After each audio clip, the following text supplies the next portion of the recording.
Meus irmãos, a gente vai começar hoje fazendo uma pergunta que eu já joguei no Instagram aí, para ver se você já vinha pensando sobre isso. E a pergunta é: qual é o seu ponto fraco? Você consegue responder isso com facilidade? De entender em que você é mais limitado?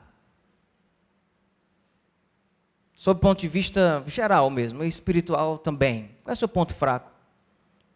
O que é aquilo que, quando chega em... facilmente alguém consegue te tirar do sério, alguém consegue fazer você perder a noção, faz você perder a razão, faz você perder a paz. Qual é o teu ponto fraco? Aquilo que consegue te derrubar para uma vida de pecado facinho, facinho, porque é teu ponto fraco. Você consegue identificar as suas fraquezas? A gente fala muito pouco sobre isso, né? Quais são as tuas fraquezas? Qual o teu ponto fraco? Eu fui ler um artigo na Veja, foi a Veja que saiu no primeira Veja desse ano. E tem um artigo de um israelense, ele é filósofo, historiador, e ele fala sobre... Eu queria ler para vocês, mas antes de ler, só situar em que contexto ele está falando aqui. Ele está falando de como que as empresas, as organizações, elas estão hackeando a mente humana, através daquilo que ela faz, descobrindo quais são os pontos fracos dos indivíduos. Tipo, através daquilo que você clica ou não clica na internet, aquilo que você reage ou não reage, eles estão identificando qual que é a sua tendência. E usando isso para o mercado, usando isso para canalizar você. Isso pode ser usado na política, ser usado no comércio, ser usado... Então, ele fala justamente sobre que a mente humana está sendo hackeada. E quanto menos você se conhecer e conhecer os seus pontos fracos, mais vulnerável você vai estar para esse hackeamento. Está entendendo o contexto? Porque se eu ler o texto dele sem antes fazer a situação, você talvez não compreenda o que ele coloca no texto dele. Então ele diz que as pessoas precisam se conhecer, porque se elas não colocou ainda não, né? Beleza. As pessoas precisam se conhecer, porque se elas não se conhecem, elas vão ser facilmente hackeadas. Meu povo, como isso tem a ver com a nossa vida espiritual? Imaginar que tem organizações, existem pessoas maquinando isso, não é difícil fazer uma associação disso como algo satânico. Porque o nosso inimigo espiritual usa das mesmas estratégias para hackear a gente e para derrubar a gente.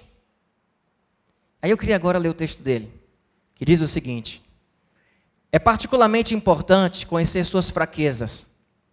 Elas são os principais instrumentos daqueles que tentam hackear você.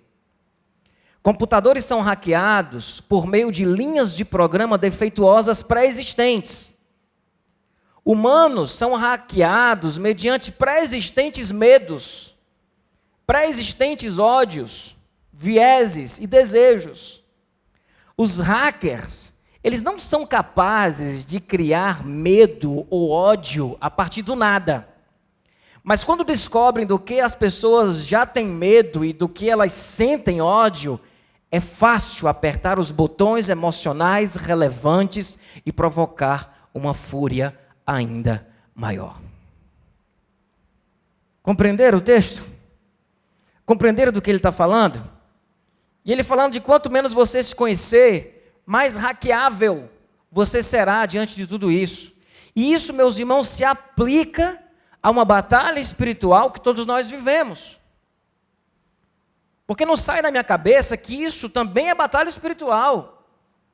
E de que a gente, sem perceber, está sendo manipulado. Ele fala sobre livre-arbítrio. Até que ponto o ser humano realmente tem livre-arbítrio? Porque a gente está tão condicionado que talvez o nosso pensar não seja livre, as nossas respostas não estão sendo livres, porque nós estamos hackeados. Parece o filme Matrix, né? Você toma a pílula e começa a enxergar tudo como realmente está. Mas o ponto é, você conhece suas fraquezas?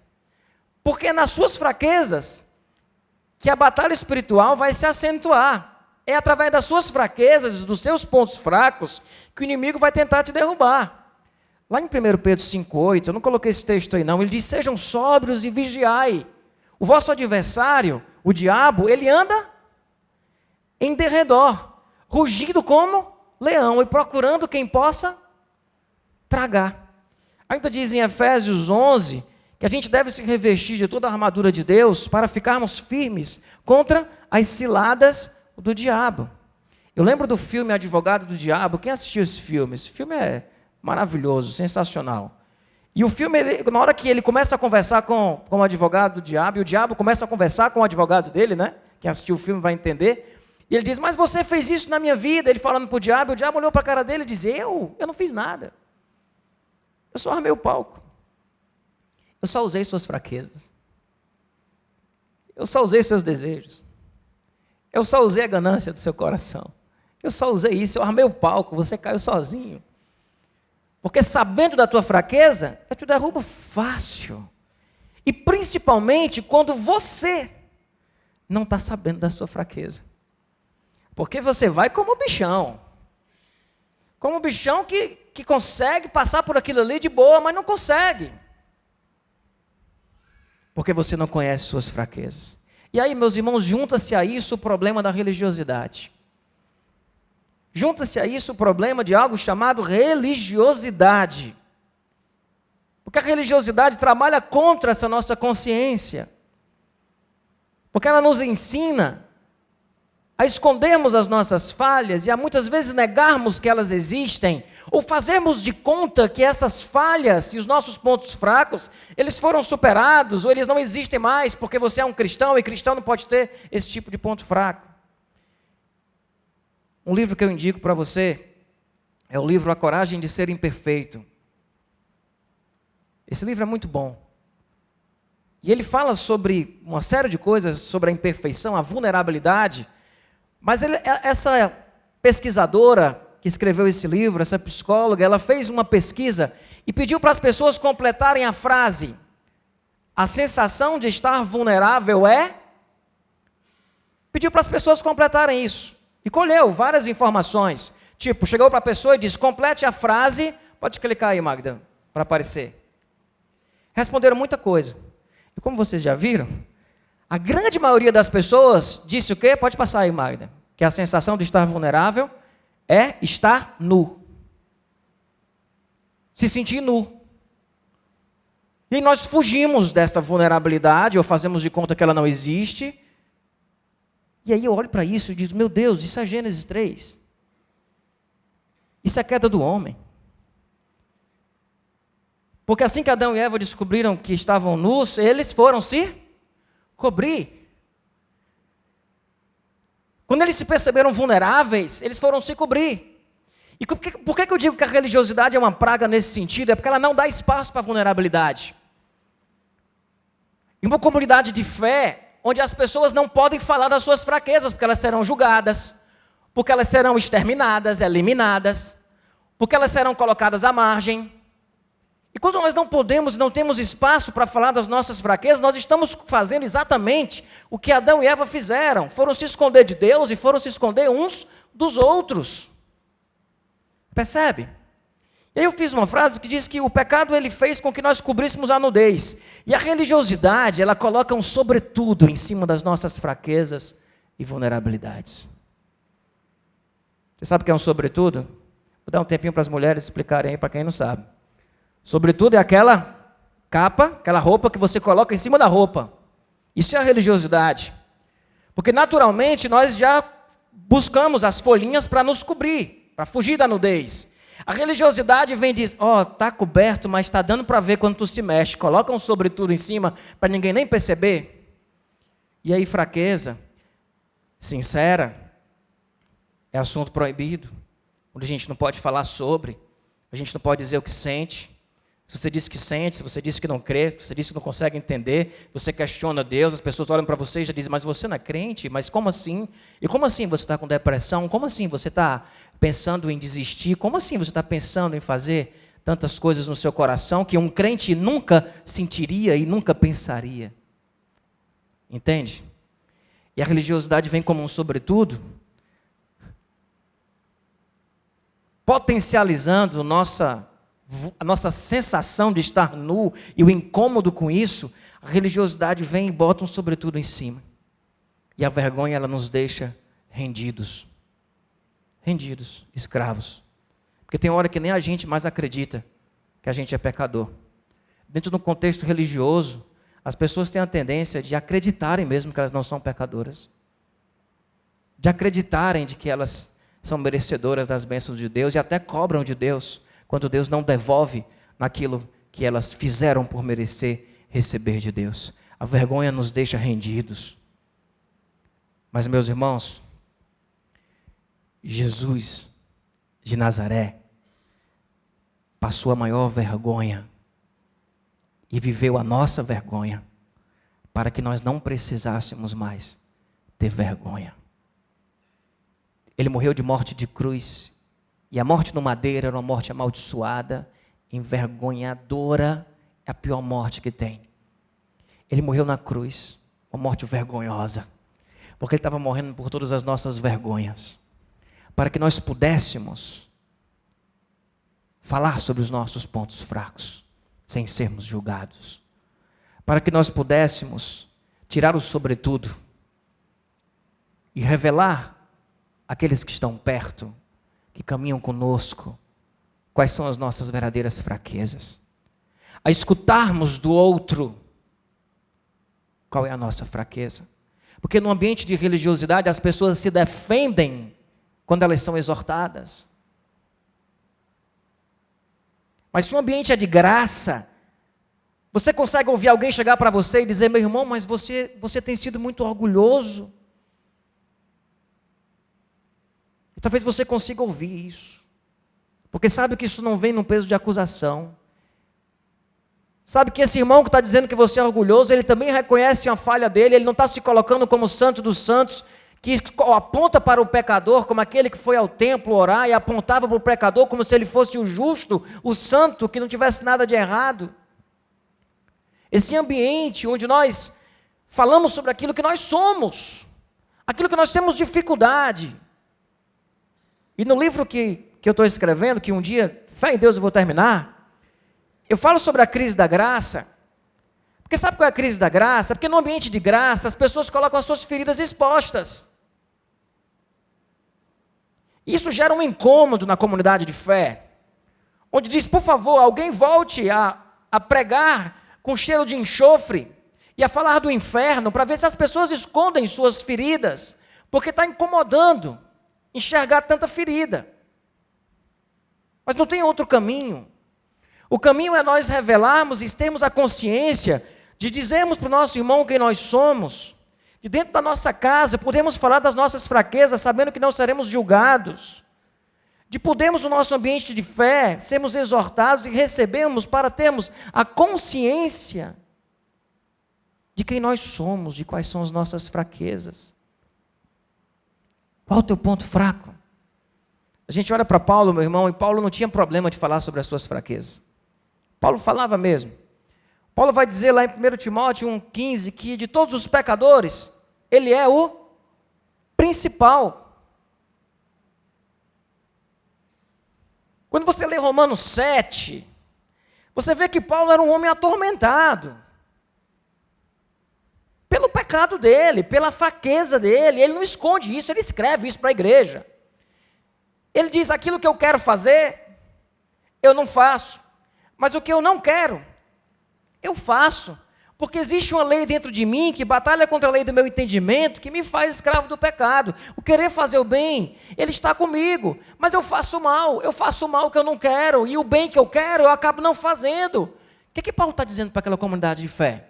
Que ele é um miserável pecador. Ele termina o capítulo 7, no versículo 24, se eu não me engano, dizendo: miserável homem que eu sou, quem me livrará do corpo dessa morte? Percebe?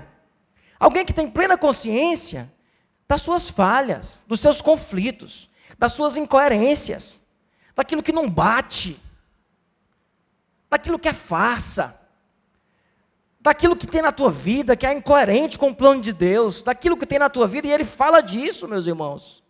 A gente precisa falar disso, Porque quanto menos você falar sobre isso, quanto menos espaço você tiver para falar sobre as suas fraquezas, mais facilmente você será hackeado. O inimigo vai derrubar você facinho na tua arrogância, na tua religiosidade, na tua prepotência de ser alguém imaculado. Qual o teu ponto fraco? Paulo continua e vai falando muitas coisas. Em vários textos, Paulo fala sobre sua realidade de pecador, mas eu queria destacar um, eu queria encerrar com esse último. Lá em 2 Coríntios 12, do versículo 7 ao versículo 10. Eu vou ler na NVI, e depois eu quero ler de novo na tradução a mensagem. É um texto muito conhecido. Ele diz o seguinte, do versículo 7 ao 10. Preste atenção, meu irmão, nessa leitura, acompanha no telão. Tenta entender o que Paulo está dizendo. Para impedir que eu me exaltasse por causa da grandeza dessas revelações, foi-me dado um espinho na carne. Um mensageiro de Satanás para me atormentar. 3 vezes eu roguei ao Senhor que o tirasse de mim, mas ele me disse: minha graça é suficiente para você, pois o meu poder, ele se aperfeiçoa na fraqueza. E quando a religiosidade diz não há espaço para fraqueza, a gente está dizendo não há espaço para o poder de Deus na vida dessas pessoas. O meu poder se aperfeiçoa na fraqueza. Ele continua no 9 e diz: portanto, eu me gloriarei ainda mais alegremente em minhas fraquezas, para que o poder de Cristo, ele repouse em mim. Por isso, por amor de Cristo, eu regozijo-me nas fraquezas, nos insultos, nas necessidades, nas perseguições, nas angústias, pois quando eu sou fraco, é que eu sou forte. O discurso aqui não é você pode, você é filho de Deus, o Espírito Santo habita em você e não tem vez para ninguém. O discurso aqui é eu sou fraco. E é quando eu sou fraco que eu me torno forte.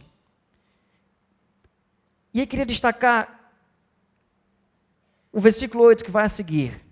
Minha graça é suficiente para você, pois o meu poder se aperfeiçoa na fraqueza. Na versão a mensagem, ela diz: minha graça é o bastante. É tudo o que você precisa. Minha força brota da sua fraqueza. Porque Deus dá graça aos humildes, mas Ele resiste aos soberbos. Deus derrama misericórdia sobre aquele que reconhece suas falhas e não tem o que fazer diante daquele que acha que não tem falha, que não tem fraqueza. Porque não age um coração fechado pelo orgulho. A minha graça é suficiente. Isso nos traz o sentimento, sabe de quê, irmãos? De paz. De que nós somos fracos, de que nós temos fraquezas e precisamos falar sobre ela, e precisamos reconhecê-las, precisamos tratá-las, porque a graça de Deus é suficiente, eu não preciso ter medo. A minha salvação está guardada. O Espírito Santo é garantia da salvação em Cristo Jesus. O Espírito não se retira de mim quando eu peco, e não se retira de mim quando eu falo que eu sou fraco para o meu irmão. Na verdade, o Espírito, ele se enche em você a partir do momento que você se quebranta. No momento que você reconhece suas fraquezas, clama por misericórdia e fala sobre isso. Ah, pastor, mas se eu sair aí falando das minhas fraquezas, as pessoas vão jogar pedra, vão pisar em você. Eu já vivi isso. De abrir uma fraqueza e as pessoas usarem essa minha abertura para falarem de mim, para me atacarem, para me julgar. Mas não tem outro caminho. É quando nós somos fracos que nós somos fortes. Vocês acham que alguém não leu Paulo lá em Romanos 7? Paulo está se perdendo. Deve estar lá fazendo besteira. Alguém manda um diácono ajudar Paulo, porque Paulo está lá dizendo que o que ele quer fazer ele não faz. Mas como assim? O cabo é apóstolo, ele começou a igreja. O cara foi lá, caiu lá, viveu tudo que ele viveu e está aí vivendo essa crisezinha de fé. Devia ter algum legalista de plantão que não consegue ver fraqueza no ser humano, no semelhante, e que já estava elaborando um plano para disciplinar Paulo. Isso não está na Bíblia não, tá? É viagem minha. Mas não é fácil de imaginar que isso aconteceu. Alguém leu esse capítulo e fez, já não é mais o mesmo. Cadê aquele Paulo de 1 Coríntios 5?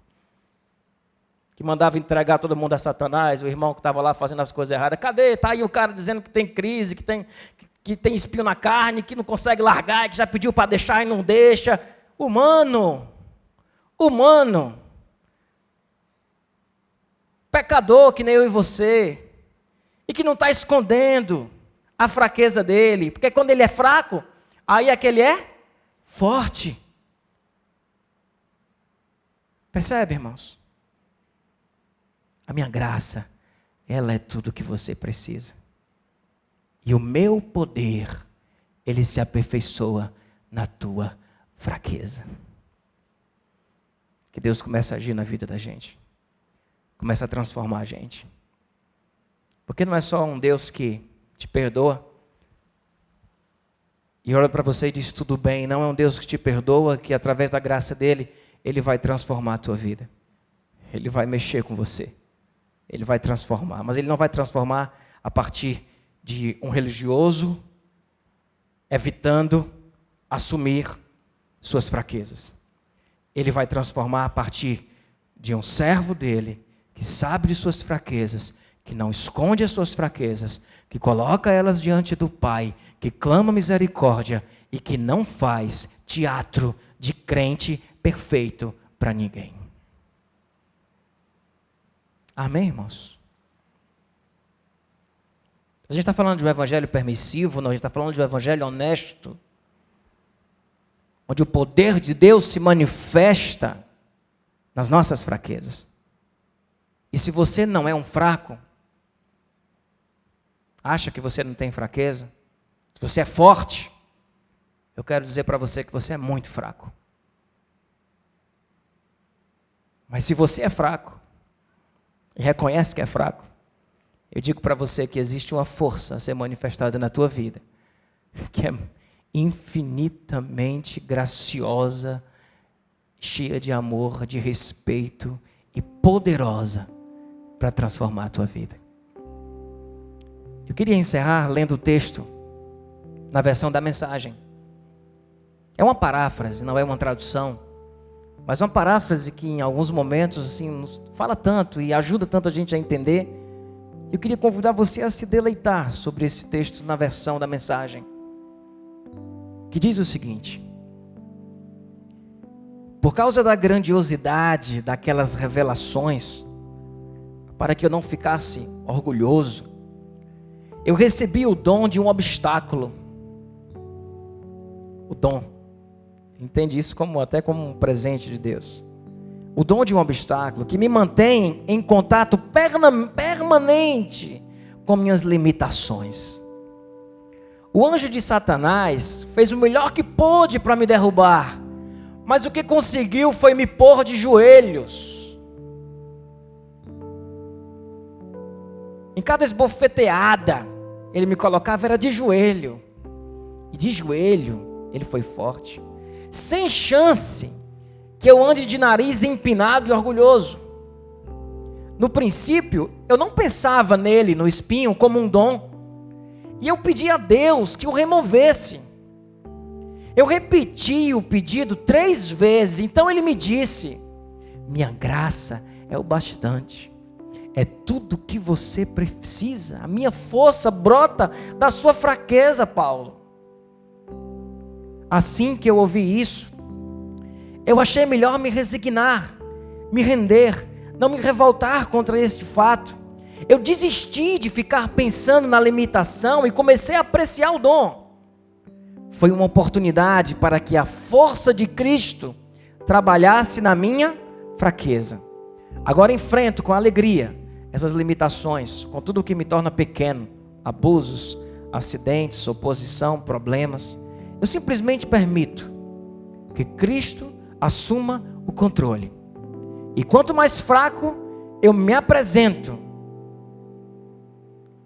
mais forte eu me torno. Quanto mais fraco eu me apresento, mais forte me torno. Queria que você baixasse a sua cabeça agora e conversasse com o Pai. Tira o sobretudo da religiosidade. Tira, você não precisa dele. Jesus passou toda a vergonha naquela cruz para que você não precisasse ter vergonha de falar sobre as coisas que você sente e sobre as coisas que você não sente.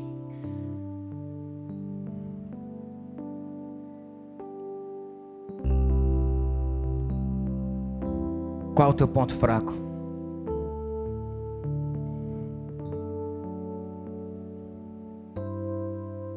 Reconhece isso diante do Pai. Se coloca fraco diante dele.